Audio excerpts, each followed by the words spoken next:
Assalamualaikum warahmatullahi wabarakatuh. Perkenalkan nama saya Marcella dengan NIM 0805-1282-32-8034 dari kelas L2. Jadi pada kesempatan kali ini saya akan membuat video respon akhir dari praktikum Ekonomi Sumber Daya Kelautan. Dan di sini untuk materi pertama itu ada valuasi ekonomi. Untuk pengertian dari valuasi ekonomi itu sendiri merupakan suatu upaya dalam memberikan nilai kuantitatif pada barang dan jasa yang dihasilkan dari sumber daya alam dan juga lingkungan. Kemudian meliputi dua aspek utama. Yang pertama itu ada nilai pasar atau market value, dan yang kedua itu nilai non-pasar atau non-market value. Tujuan dari valuasi ekonomi yang pertama menghubungkan konservasi sumber daya alam dengan pembangunan ekonomi, dan yang kedua itu meningkatkan apresiasi serta kesadaran masyarakat terhadap lingkungan. Dan yang terakhir itu menjadi dasar dalam pengambilan keputusan dan juga kebijakan ekonomi.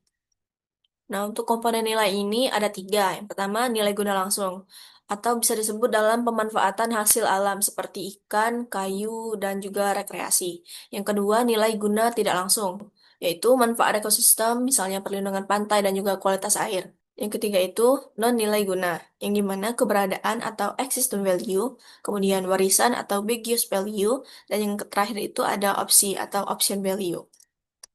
Nah, untuk metode valuasi ekonomi itu sendiri ada empat. Yang pertama, harga pasar konvensional dengan menggunakan nilai jual langsung barang atau jasa. Nah, yang kedua itu ada pasar pengganti atau menilai dengan membandingkan harga barang substitusi. Yang ketiga, simulasi pasar, yang dimana ia berdasarkan ketersediaan masyarakat membayar WTP. Nah, metode lainnya itu bisa disebut dengan benefit transfer dan juga participatory. Untuk nilai berbasis pasarnya itu ada tiga. Yang pertama, menggunakan harga pasar untuk menilai sumber daya alam. Yang kedua itu ada nilai langsung, yaitu hasil tangkapan ikan, kayu, dan juga pariwisata.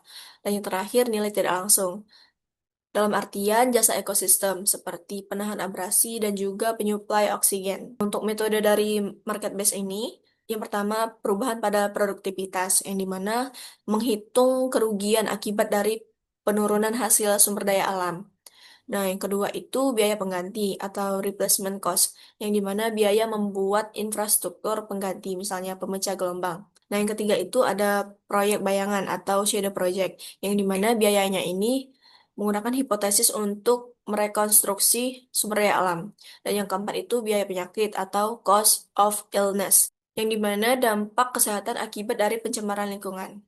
Adapun pengganti berbasis pasar. Yang pertama digunakan bila sumber daya alam tidak memiliki harga pasar langsung. Dan yang kedua itu hedonic pricing. Dengan cara mengukur nilai lingkungan dari harga properti. Dan yang ketiga itu travel cost method. Dengan cara mengukur nilai rekreasi dari biaya perjalanan dan juga waktu pengunjung.